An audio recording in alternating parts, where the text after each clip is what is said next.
Good evening, Endo Summit Live, and welcome to this fabulous night where we are discussing many things all about your central nervous system, but really taking a deep dive in how the brain and your body connect and why with endometriosis it is so important to understand that there's more out there than just surgery. And we even are joined by a surgeon tonight, Dr. Vidali. Welcome, welcome. Good evening. Yes, so our speakers tonight is Dr. Susan Clinton. Susan, can you introduce yourself? Sure. I'm Susan Clinton. I've been a physical therapist and a health and wellness coach for some time now. And my big thing that I work with clients is stuff about their central nervous system, because it's the backdrop of everything we do. And we're going to be talking a little bit more into a deeper dive into how to make your sleep better tonight. Yes, we are talking about how to make your sleep better tonight, because sleep should be better for everyone, but also because you will join us during Endo Summit surgery on March 24th for a lab all about sleep and endometriosis. Is very exciting. Also joining us tonight is Dr. Juanita Benedict. Juanita, do you want to introduce yourself? Sure, of course. My name is Juanita Benedict. I am the owner of Athena Pelvic Therapy. I've been doing pelvic floor physical therapy for, like over 10 years now. And I'm also a certified hypnotherapist. And so I definitely work with the central nervous system and how our body reacts. And we use what's going on in our minds to help control that all the time. So I'm excited to be here tonight and talk about this. It is amazing. Okay, so let's start with sleep. Susan, you chose this topic. Why is it something you're passionate about? Uh-oh. That's okay. I just missed your thing. So I assume you want to know what are some important things about sleep and why it matters? No, I wanted to know why you're so passionate about sleep. Oh, okay. I'm passionate about sleep because if you think back into the dark ages of time, the best way to torture people was not to let them sleep. Sleep is essential for our bodily functions and for us to maintain homeostasis and to feel good, but also for us in any world that we live in. Sleep is necessary for our functions that happen behind the scenes, to have our brains quiet enough to allow those to take place. It helps with hormone balance, which helps us stay awake during the day and rest during the night. But the most important thing that it does is it really helps support access to serotonin. And why does that matter? Even if you don't know what serotonin is, you know that the story, the day before you go to sleep, things have happened. There's several things going on. You're asking yourself, how can I possibly get it all done? It's not going to work. This has happened. This has happened. The whole world essentially is kind of blowing up in your head. Then you go to sleep and you have a good night's sleep and you wake up the next morning and you go, what was I worried about? This, it all works out fine. Let's go. So that's the difference between running in the negative hormone cycle versus getting enough access to the positive hormones, which are going to help us feel joy, feel happiness, feel rested, and be prepared to handle the stresses of the following day coming up. Yes, it's amazing. And hormone regulation and sleep, very, very, very important. So somebody comes to you and you do your interview, which PTs ask about a lot of things, but do you ask about sleep? And then where do you go from there, depending on their answers? So yes, as a coach and as a PT, I definitely ask about sleep. And it's been something I've been doing in the world of chronic pain and chronic conditions for a long time, because it's one of the things that I hear my clients complain about. If they're not complaining about sleep, they're complaining about bowel function. So those are the two most important things that come up. So I do ask about sleep, and I actually give everybody sleep inventories. It takes into a deep dive of like, what do you know about sleep and how much sleep are you getting and what do you feel sleep is? But the most important questions I think for people is, how do you feel in the morning when you wake up? That tells us way more than what's actually been going on at nighttime. So I really want that story, because what I do with people with sleep is kind of do a little bit of reverse engineering. Instead of what's happening at night and how can we mitigate that, it's what's happening in the morning and how can that help the following night and the following night's sleep. So those are important questions to ask, because it leads into stuff I know Juanita is going to talk about, which is, balancing that central nervous system and, being able to pull it together and really get them to focus on, I need 8 hours of sleep and being stressed over that. Instead, it's like, how much sleep do you need to feel good? And, when was the last time you woke up and felt like, yes, I'm ready to go? Dr. Vidali, when was the last time before the first kid was born, maybe? Yeah, exactly. Yeah. So let's talk about that. What I was reading, we're going to run some content tomorrow, but I was reading all about the things that make morning important. Can you talk a little bit about that for us tonight? Yeah. So the first thing that we want, if we're talking about hormone regulation, is we want to be able to suppress melatonin in the morning so that we are awake and ready to go. And there's ways to do that. So I'm going to kind of talk a little bit about the circadian rhythm, because not the word circadian, but the word rhythm, because rhythm is what's important. And that's what's important for hormone balance. And, we're not just talking about estrogen, progesterone. We're talking about cortisol, melatonin, serotonin, oxytocin type of hormones. And so in the morning, it's important to have an established routine. The rhythm, when we use the word rhythm, it just means that hormone suppression and hormone expression happen around timetables. And the timetable in the morning is to be awake. So we want to do things that are going to suppress the melatonin and the hangover effect and begin to bring in the idea of this is the awake time. So there's many, many things we can do. One of the easiest is to get outside and get some sunlight in your eyes. That tells our body we're awake. It tells us that the sun is up and that it is time to start generating the activation hormones to get us rolling and get us going. There's a lot of other things we can do in the morning too. It's interesting we're talking about this in the deep, dark days of January, because we have limited daylight hours and daylight exposure. So as soon as you can get daylight into your eyes, do it. But if you wake up and it's still dark outside, there's still plenty of things you can do. Now, what do you One is to wake up at the same time every day, no matter if it is the weekend. So you really want to establish a wake up time and stick to it, because we're talking about regulating rhythms. And when you get up, your morning routine should, exist of a few things. One of them is something that you look forward to. So that could be a movement piece, a meditation piece, or it could even be something as simple as eating something that you really want for breakfast, so that there's a motivation piece there that can really draw that up. And that's, so that's super important. Exercise is great because it begins to move the body and tells the body and brain that we're awake time. We're actually doing movement. The movement doesn't have to be hard. It doesn't have to be a high intensity interval training, but the movement needs to occur at that time, even if it's a simple walk around the house and opening windows and, doing a thing that's a pattern to begin to help establish that routine and rhythm. Those are really, really important to help bring this issue forward. And a lot of people don't do that. A lot of people keep hitting the alarm and hitting the alarm and hitting the alarm until they can't. And then they jump out of bed like a racehorse. And they're running around like crazy, trying to get everything done really quickly because they slept too long. So they're yelling at themselves inside their own head about how bad they are. They should have gotten up earlier. Now they don't have any time. So it starts that whole kind of stress cycle to start the day. It would be better if we could start our day in a little bit more of a quieter mode. That could include, just having a warm drink or a cold drink.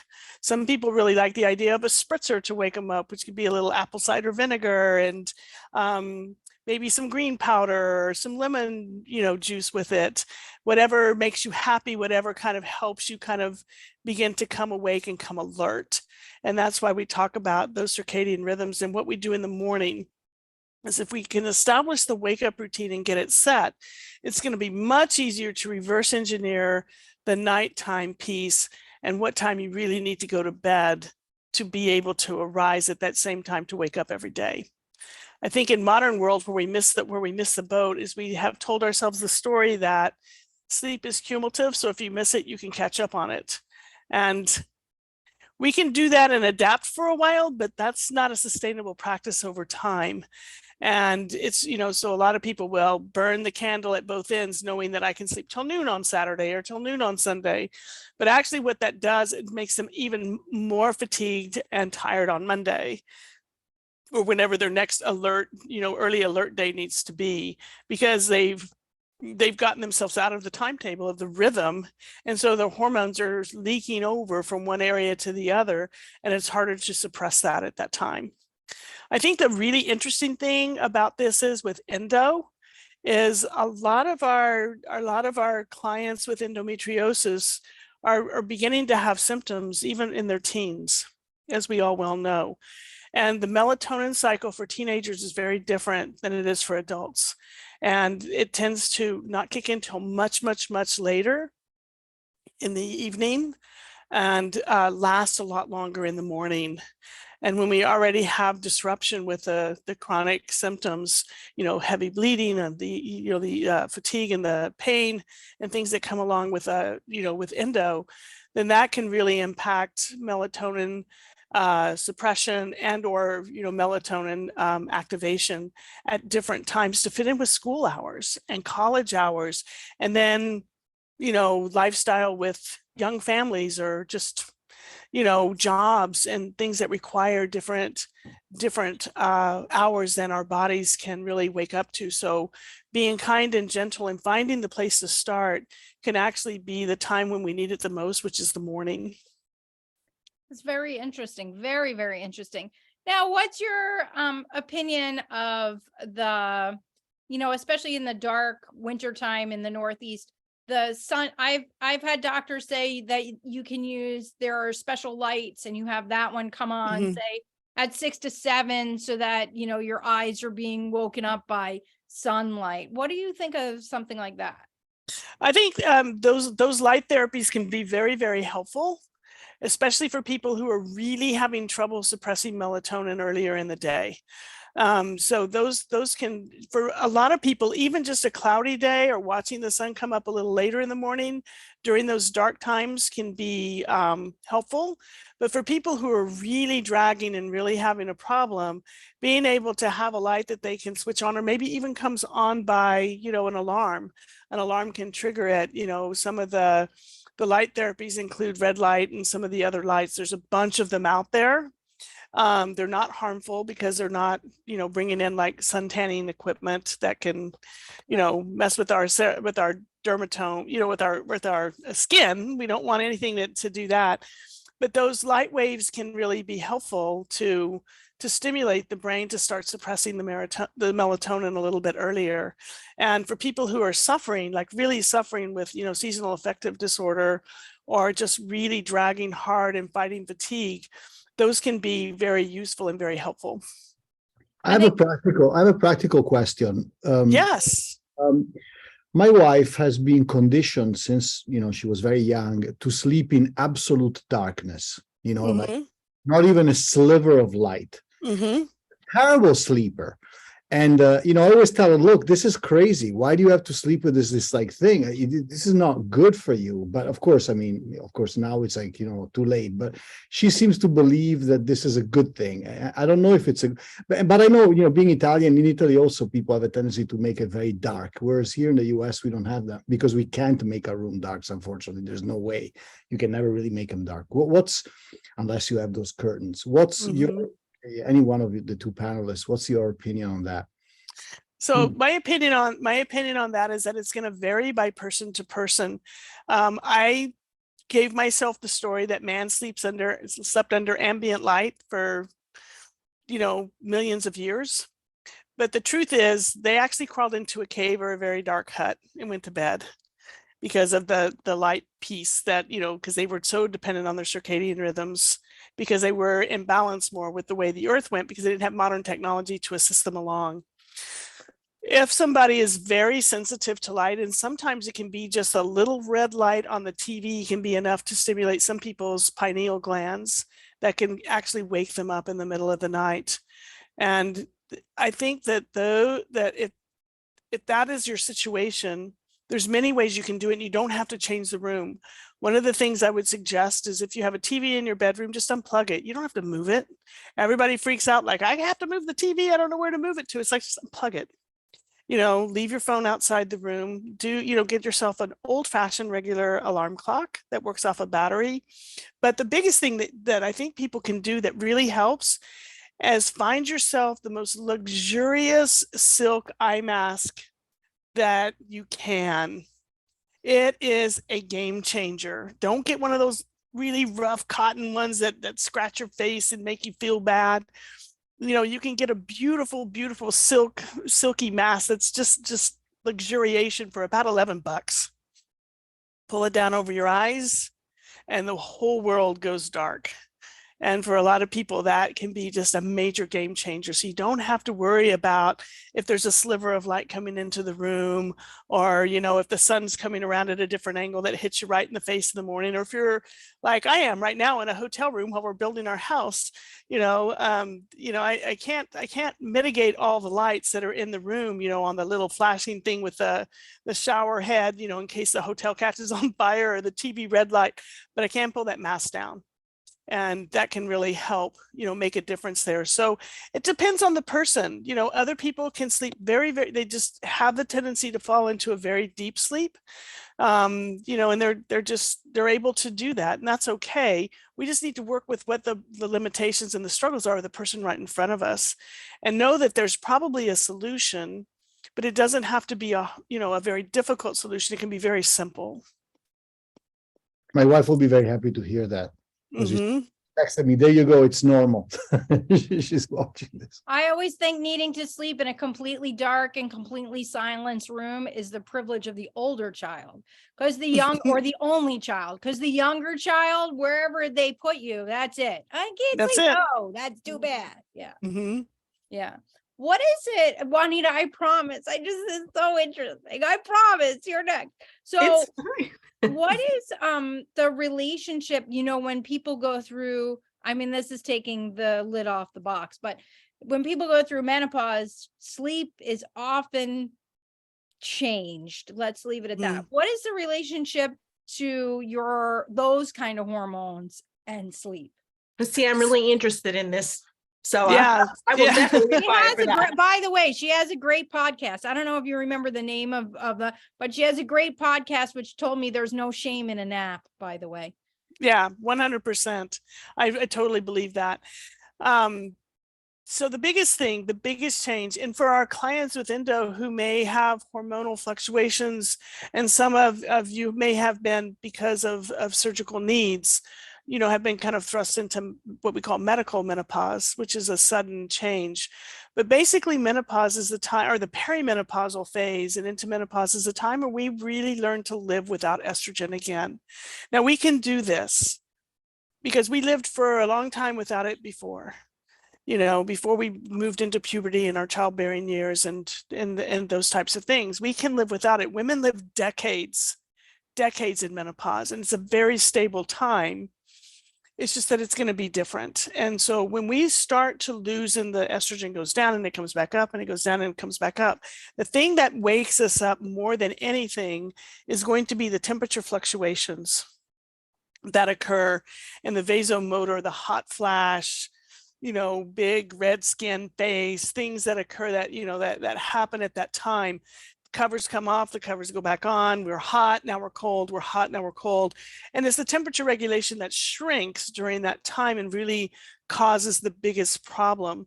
So some of the things that work well, of course, is what Juanita's going to talk about. Man, balancing that central nervous system is so key.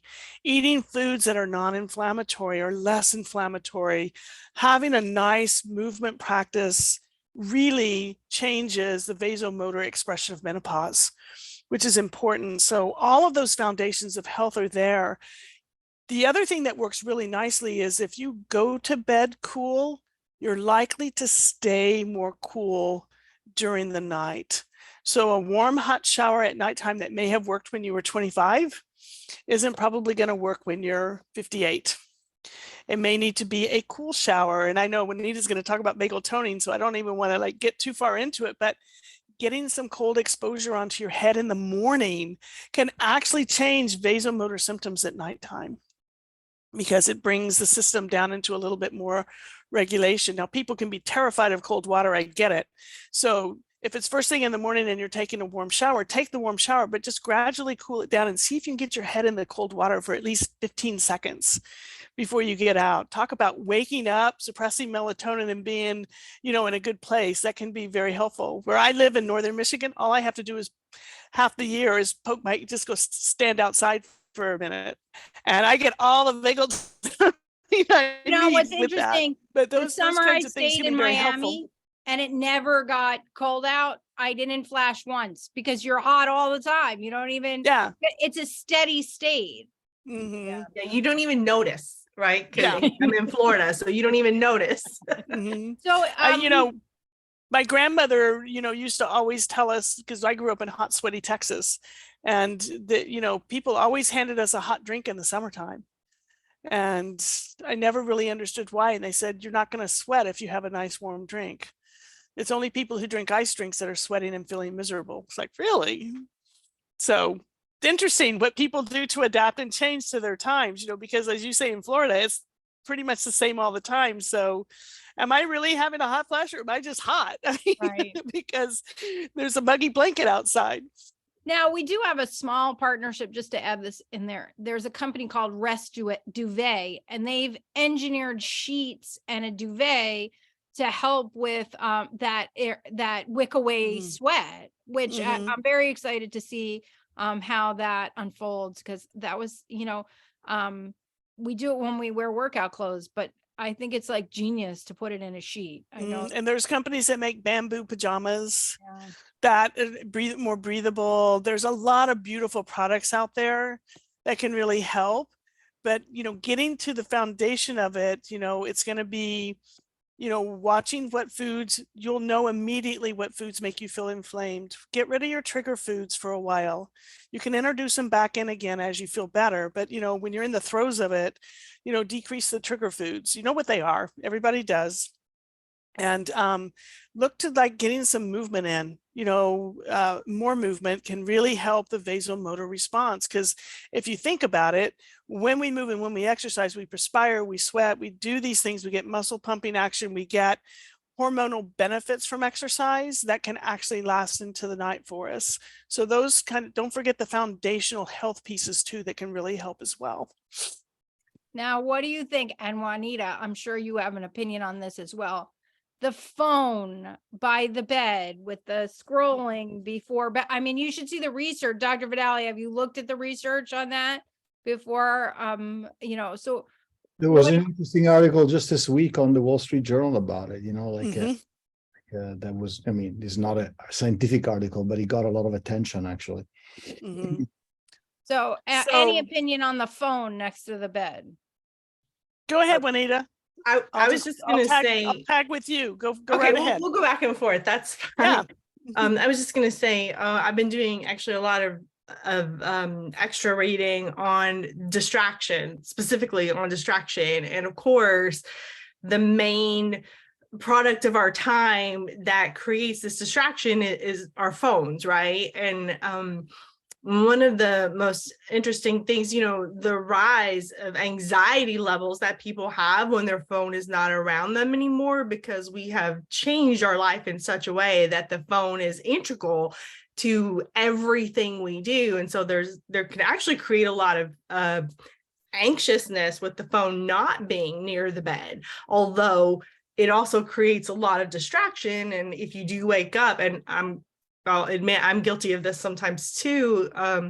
If I wake up, then I will grab my phone just to see what time it is. And then before I know it, I'm like scrolling on Facebook or something dumb, and I'm up for 3 or 4 hours. So really, if we can get rid of the phone, I agree with everything that Susan said. And, I need to get an alarm, like an actual alarm clock, not just at night, but throughout the day, to try to decrease your dependence on that phone. But yeah, I mean, I think that Susan's suggestions were fantastic, and getting rid of the phone from the bedroom is probably one of the best things that I would imagine that you could probably do for your sleep. Right. And I would agree with you, Juanita, baby steps. You can't, the point is not to stress people out. So if we take everything away, then your system is more stressed from that than it is from like doing it good. Can you bargain with yourself and say, can I put my phone on airplane mode? So that if I wake up and I look at the time, I put it back down, because otherwise I have to like take it off of airplane mode and do this. Where it gets tricky is for people who are raising teenagers and young adults. I totally get this, because we've conditioned them to check in with us. And that may be the only means we have to like check and see the text message came through, they're at so-and-so's house or whatever. That's perfectly understandable, but we have to kind of like begin to think about so is it really a phone or is it an informational device? And so maybe redefining what it is. Can you use your phone as a phone, or do you need to use it as an informational device? And if you need to use it as a phone, can you turn off your notifications? Can you turn off all the other stuff, so that if something does ding, it's like the phone is family or somebody trying to call in, or maybe Dr. Vidali, maybe, the office service calling, and he's on call that night. For any of us. And I think sometimes we just need to kind of almost look at the situation and help people mitigate it, so that it's not an all or nothing.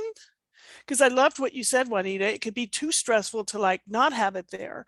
And so are we creating more anxiety by taking it away or forcing them to take it away? Because it's never sustainable when that happens. But if we could look at it like, what is it for? And can you turn this piece off, so that the only thing that would happen at night would be that call coming in that you're waiting for, or expecting, or not waiting for and hoping doesn't come in, whatever that may be. Yes. The phone, it's interesting. The articles that talk about TikTok being a dopamine seeking behavior. And then for you to talk about sleep, sort of encouraging serotonin, and it's all a balance of those particular hormones. Exactly. So shifting gears just a little bit. And again, if you have questions and you're logged on here, you can put them in the Q&A section. If you're on Facebook, we will check those questions as well. Juanita, you wrote an interesting sentence to me when we asked you to talk a little bit about mindfulness. You said the brain is the ultimate interpreter, and it can be the first facilitator of pain. Do you want to explore that a little bit for us?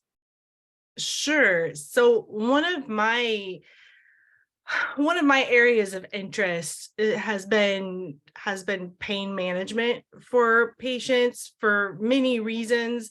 People come to you and they have lots of these pain experiences, and any healthcare professional or provider, we struggle with how exactly to help patients in this way. And one of the things that I wanted to do was delve a little bit more deeply into the pain science, which is fantastic. But we are still learning so much about pain and how it reacts, how our body reacts to pain, and not just our body, but our minds, and how it really affects every component of our life, sleep absolutely included in that. And if anybody's had any kind of pain, that sometimes the nights are the worst, because that's when your mind is quiet and those alarm bells just go off in your brain all the time. Like, I hurt, because everything else is silent. So I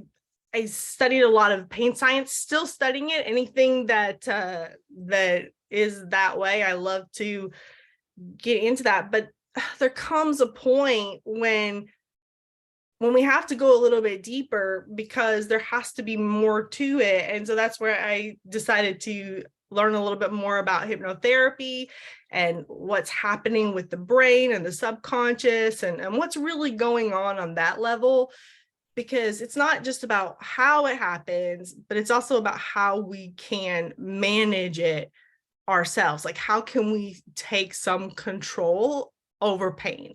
You know, as physical therapists, we're not allowed to, well, it's not within our scope of practice to really provide prescriptions for medication.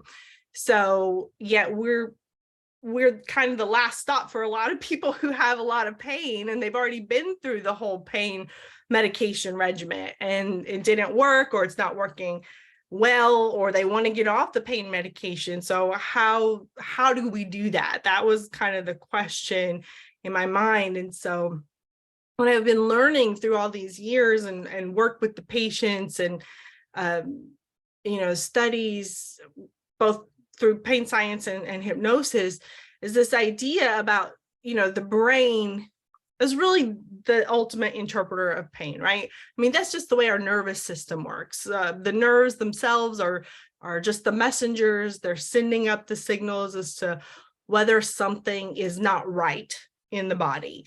And if it's not right in the body, then the brain has to try to figure out what that means. And a lot of times the message that's sent back down is pain. And, you know, what does that mean? I tell my patients, you know, if you had a lobotomy, if you didn't have a brain, you would never feel pain. But unfortunately, you wouldn't be able to do anything else either. So we kind of need that. And we need to be able to figure out how to use our brains to manage what's going on so that you can get through the rest of life with, you know, with the proper tools to go through it. So we'll be having Dr. Beth Dupree do the science of pain at Endo Summit workshop for a full hour, which is a very, very exciting thing. And I was meeting with her last week, and she was talking about, she's going to bring us this guy that does yogic breathing for next year. I'm so very excited. That's great. But tell me a little bit about how the breath can help you modulate your central nervous system. So there are a couple techniques, and we as physical therapists, rightly so, you know, we really focus on breathing. And there's lots of reasons that we focus on breathing, because there is mechanical advantages, like in our bodies respond in a certain way to breathing. We're increasing the oxygen to everything. And it does help bring us from this sympathetic response, which is this fight, you know, we call it the fight or flight response, right? It kind of forces us into this parasympathetic where it's more restful. The different types of breathing can allow you to do that. Long, slow, deep breaths can help you to bring things down. But if you need to be energized, then the quick breaths will help to get you more energized, and it will put you more into the sympathetic mode. So you can control a lot with breathing for sure. So you can control the way that your nervous system is responding to things. But that's only one of the techniques that can be used. Another one that is really super simple, even easier than breathing, is just simply to close your eyes. Of course, you can combine the two. But our brains and our whole bodies and nervous system, you know, are on high alert all the time. And 80% of the information that we're taking in is visual. So if we just close our eyes, then that gets rid of 80% of the input that's coming in and allows our brains to go into a different type of operation. It literally changes our brain waves from a beta, which is what we're in right now. We're talking, we're conscious, we're, you know, having these great conversations. But just by simply closing your eyes, you'll notice there's a shift almost immediately, because you go into what's then called alpha waves. You don't do anything else, just simply by closing your eyes and reducing the amount of input that's coming in you or into your brain all the time really makes a big difference. And that also will help you move from that sympathetic, high nervous, anxious state to more of a parasympathetic, relaxed state, because no longer are you receiving all of these images. So that, I mean, that's another technique. So if you do them both together, that's even better, right? The breathing and the closing of the eyes, then you can even go into another different brainwave state called theta, and that's more of that hypnotic state. Juanita, on a practical level, how do you work with people on breathing? What is your methodology? How do you work with people on a practical level? On a practical level, as soon as you walk into my office is designed for this type of work. So my office is not clinical in how you would imagine it normally to be. It's more spa-like. I have lavender going throughout my office because it smells that way. My sheets are super, super soft.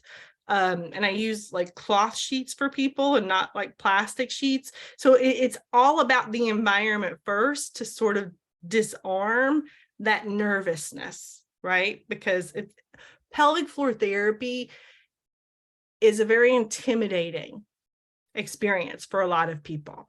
And I understand. And by the time, again, that they get to us, they've gone through so many things. And they've had so many, you've had so many negative thoughts put into your mind. And you've gone through all of these doctors, you've read all of the social media posts, all of the negativity. And so on a practical level, when people walk in, they need to be in a space that kind of lets them leave all of that outside. But then one of the things we talk about for sure is we talk about breathing. So we will talk about how to breathe slowly. There are different techniques, right? Some people will say breathe in for 4, hold for 3, out for 4, out for 7. I don't know. I mean, the science behind it, I guess you could probably have an argument for any of the counts, but really it's just about you should feel the shift. You will feel the shift once you start breathing properly. And that's important. So really being able to be in tune with your body and understanding when you're shifting from one to the other is important. And it's the same like when you're going to sleep, right? I mean, just to tie it back, like you will know, you'll shift down, you'll feel yourself shift from one state to another, like semi-awake state, to then this, you almost don't realize when you fall into that delta wave or that deep sleep, just because, but you'll notice yourself falling into those deeper waves. Now, Yeah, I love that. I think that's so important, Juanita, especially the practical application. And I think the idea is that like for sleep, one of the best things you can do is use breath as an anchor. Yeah. So you don't pay attention to the quality of your breath. You don't pay attention to the length of it. You just label it breath. Yes. Breath. And if you wander in your brain, you label that. And then you go back to labeling breath. So that's a practical thing that works really well in sleep, is to use breath as an anchor. So foot itching, breath. Yeah. Breath. Today, annoyed, breath. Yeah. And just keep pulling back to, and that's a lovely way to do exactly what you're talking about, of getting down into the delta waves by not judging, not thinking, just label it and go back to your breath as an anchor. Right. And then if you're trying to change your state anyway, you don't want to have too many things on your mind. You don't want to be like, oh, am I breathing in for 4 seconds, holding for 3 seconds and out for 4? I mean, there's a time when counting is good, right? And that's appropriate. But when you're trying to go to sleep and you're waking your mind up and keeping it awake by doing this specific task, instead of just letting your body do what it naturally should be doing, right? The breathing in and out, and realizing the role that the breath as an anchor, as you're calling it, Susan, that it can play in helping you to just change and shift your states down to a more relaxed thing. I will have people do the progressive relaxation too, right? Where you feel that breath come in, and then you're tightening muscles, and then you're letting the breath help you to relax them as well. That's a good way to also change. Juanita, can you talk to us a little bit about hypnosis? It's a topic that's fascinating to me. And one thing that's fascinating to me, and I don't know if I'm saying something that's correct, but I always had a feeling that hypnosis works only for things that you want. The example is that it helps for phobia of flying, because people want to fly, they want to go places, so the hypnosis works for that. But for example, smoking cessation doesn't work as well because people enjoy smoking, so they really don't want to stop doing what they like to do, which is ultimately smoking. Is there any truth to that, or is it just me just being silly about it? No, I mean, just like everything, right? It becomes complicated as everything does. But on the face, yeah, that's correct. You can't hypnotize somebody to do something that they don't want to do. So as much fun as I could have making people quack like a duck all day long, it won't happen unless they really want to quack like a duck. But yeah, you have to have some internal motivation, even if it's just a really strong desire, because you're talking about dealing with messages in your subconscious that have been in there for a really long time. And you have to go into your own subconscious and be able to look at them in different ways and process them in ways so that you're able to change that ideology. And if you don't really want to change those ideas, you don't want to shift that ideology, then it's not going to work for you. I sometimes feel the same way about surgery and endometriosis. I know that's a controversial statement, but if healing is a journey, and if you just want to lay on a table and have somebody cut something out of you, you're probably not going to get that much from that. That can't be the only thing that you're doing because there is a subconscious involved, and there is a central nervous system involved. And that doesn't mean that everybody doesn't deserve care. Everybody deserves care. But I also think, you have to want to heal as well. Now, Susan, I've taken your class, and it's not increasing sleep could be about breathing, taking 5 minutes, taking 2 minutes, anytime you have in the day to take a minute to breathe. Can you talk a little bit about that? Because I think some people have that personality, myself included. It has to be 5 minutes, and I have to have diaphragmatic breathing, and I have to do it at 9 p.m. But it really could be any time during the day, right? Dr. Vidali. 100%. And I think the biggest thing is that we have to look at this as what we're doing. And Juanita set this up beautifully about this, is like, how can we get our brain to change? How can we get our brain to manage and do something different? So it's overcoming classical conditioning. That it's like the people who say, if I can't exercise for an hour, what's the point? Which actually we have science that proves that if you could exercise hard for 1 minute, 3 times a day, you're going to get the same benefits of an hour. It's just overcoming classical conditioning in a way. But here's the thing: when we stop and we pay attention with great sensory attention to a process, we actually trigger. So for us to think about this a little bit, we trigger the part of our brain that Juanita talked about having a lobectomy. There's a little part in our prefrontal cortex that we trigger when we pay attention with our senses.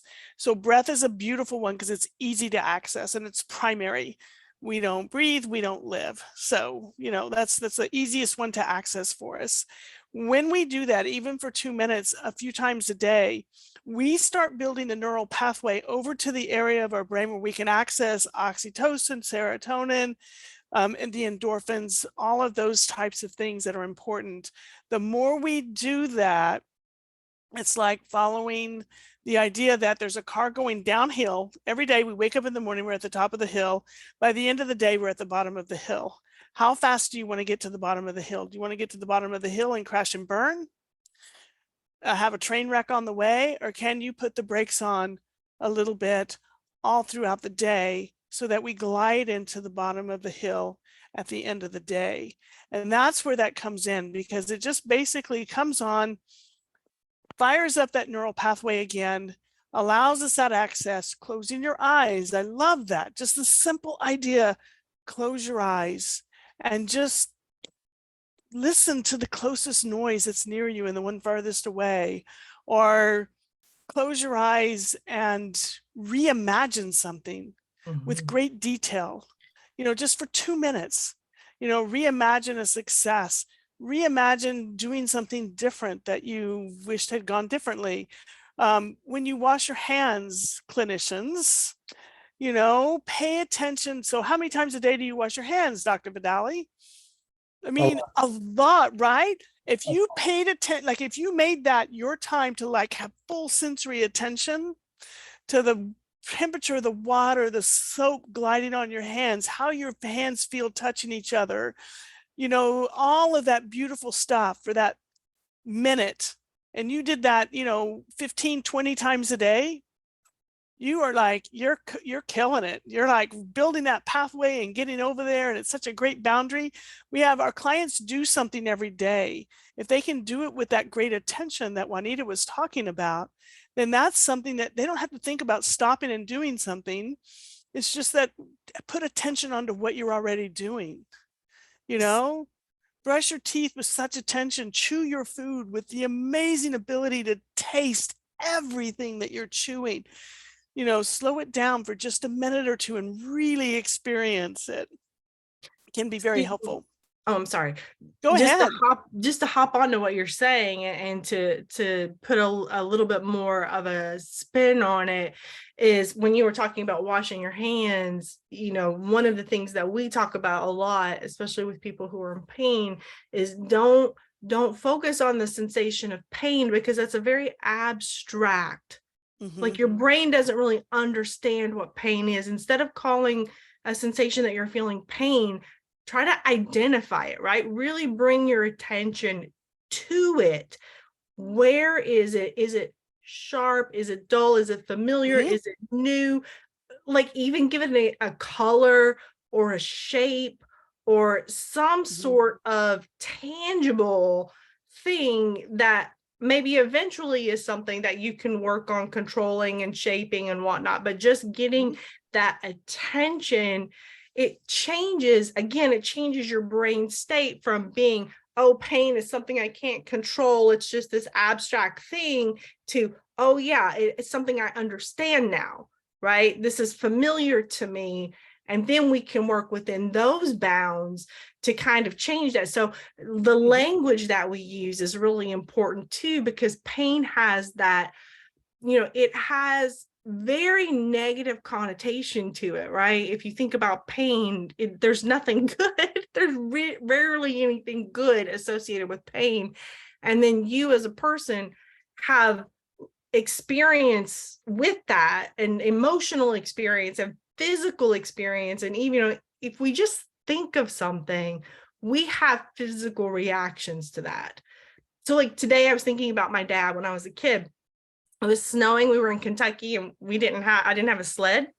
And so he tried to make a sled for me out of a cardboard box, and he was dragging me around the snow in this cardboard box, right? And even now, me telling you the story, like I am reliving that story and I'm smiling, and my body is responding to that in a positive way, because that was a very positive experience for me. And the language that I use is very endearing. But the same thing can be true with negative experiences too. So if we take pain and we change the language around it to something new and something novel and something that we can put our hands around and our heads around, then we're going to be able to control what's happening a lot more, or at least understand it. Even if we can't control it, we can understand it more. And once we understand something, then we have the power to do something about it. So I just last year we held Sorry, Sallie, please. Last year we held an entire workshop on the language of pain. Okay. And I'm going to make this clear. We're not saying use different words so it doesn't hurt. We're No. giving you practical solutions as you try to piece through your journey. We're not saying your pain isn't real. We're not saying your pain doesn't matter. We understand that you've been minimized, but we're giving you other tools in the toolbox that you should be able to access when you need them. Go ahead. Yes, Yeah. absolutely. Thank you for clarifying that, for sure. It's not that the pain is not real or anything. It is real. When I say it's abstract, it means that our mind doesn't understand everything. Something like, if you think of like Picasso's or something, like it doesn't always make sense, but when we bring it to a level that it does make more sense to our mind, then we are able to tell our healthcare professionals more about what's happening in our pain, right? And that way we're able to communicate better with not just ourselves, but everyone else who's in the team to try to help us through.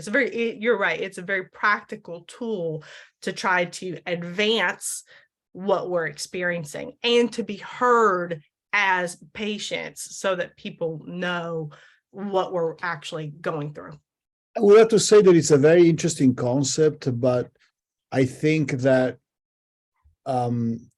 I would have to talk to somebody. If I was in a position that I would want to use this tool, I would have to work with somebody for a long time before I would try to figure that out, because I'm not sure that I would be able to figure it out on my own, to be honest with you. This concept that you just expressed, it may be hard. I would have to talk to somebody to figure that out. It is So difficult. good. There's a whole profession. That's what I'm saying. Yeah. Multiple professions. No, of course. But I'm trying to say it's hard for me OT. to, rationalize it and apply it. I would say I can understand it intellectually what you're saying, but somebody would have to teach me. That's what I Well, would. which is what I like about the breath, because nobody has to teach you how to close your eyes and start to breathe. We come born that way. We're Mhm. able to do that since we got here. Yeah. And I like what Dr. Vidali is saying too, because Sallie and Juanita are saying, close your eyes and breathe. It's easily accessible. It's hardwired into our system. And then the other part of that is that how do I remember to do that enough and often enough to make a change? And that's where the other support comes in. What support do you need as a person to be able to actually effectively apply this? And what can you stack it with, like habit stacking? Can you do it like at this time? Can you do it at this time? Can you make it happen? And how can we change the mindset? Does it have to be like this long, lengthy 45-minute meditation, or can it be 2 minutes at the moment? And all of those things are, the idea is that we have simple things we can use to get better at it. We all need support, just like, to do anything, we all need some level of support and resources to understand how we can move forward with it. And I think that that's the biggest part of it is, what can you grab onto? What's the action step that you can do that is so simple that you cannot not do it? And that's where we want people to kind of step into it. And once they start doing it, then they can realize, like what Dr. Vidali so beautifully said, I would need more support to really turn this into a practice for me. To get past that, I get this, I know this, how do I bridge it? And for him, he would like to have that, that bridge of support, like, okay, what's the next step? What's the next step? And let's discover it together to get you to where you feel like, okay, I've got this now. I can use this much more effectively on a daily basis. Well, I mean, like you were saying before, Susan, right? Everything is a baby step, right? Mm-hmm. We don't try to change everything about us, in one night. It takes time to develop all of these skills. And the breath is a great place to start.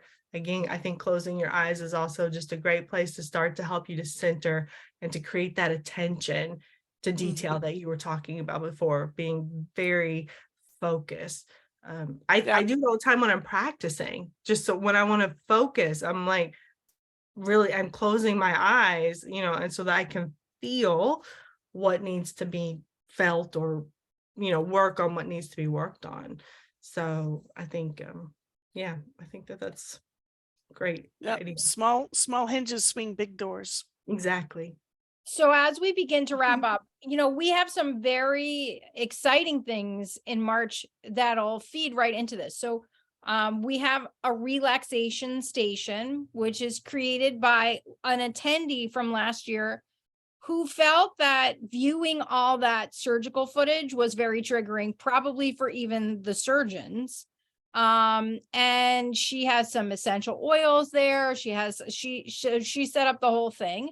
And also there we'll have the Mind Vibe device, which I think you will be using it with somebody. You can't just walk up and use this thing, but it's something designed for polyvagal release. And I hope to have we're probably going to have Ann Dutch next year to talk about polyvagal a little bit.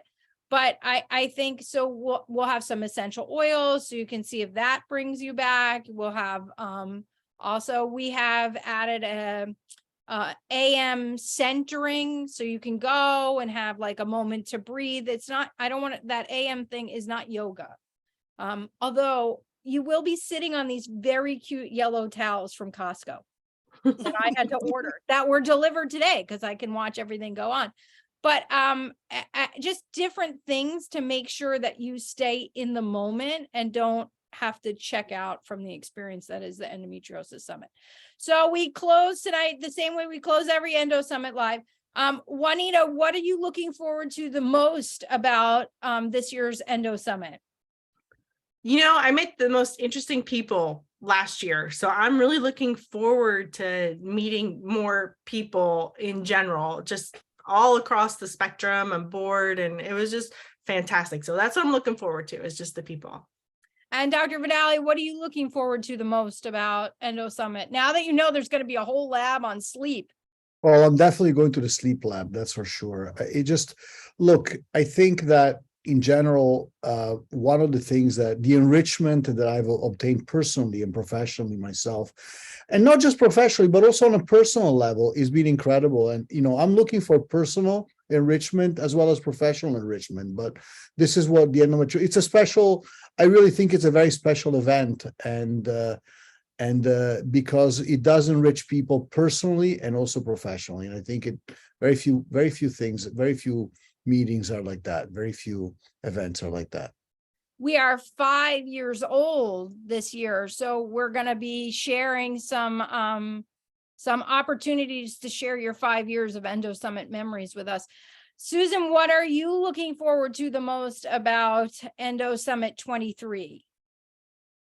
As always, the things that I look forward to since the very first Endo Summit I attended is just being in the same place with everybody. There is no hierarchy in this summit. And I love the sidebar the conversations, and feeling like you can walk right up to a group and be part of it and be welcomed, no matter where you're coming from or what's going on with you. And that to me has been the most profound experiences that I have, is just being able to sit with people and listen and share at whatever level people want to sit and listen and share. And people are so welcome and so open there because the space is set for that to be that way. And it's just a lovely space to step into and really be part of. Aw, that's so nice of you to say. Thank you. It's true. Yeah. So I guess I am looking forward to seeing everybody in person and online. I also am looking forward to the day after the summit when we all go to Animal Kingdom and I can relax a little bit. I'm not going to lie. It's been a very hard 3 weeks. Next week, we are back with our Endo Summit Live webinar. We are with Dr. Fur, and we are talking about fertility. I believe Dr. Vidali will be en route to Bangkok, so he might not be joining us, but we'll be back. And we will see you then. Good night, everybody. Thank you. Thanks, guys. Thank you, everybody. Thank you so much. Live from the hotel room. Susan and Sallie.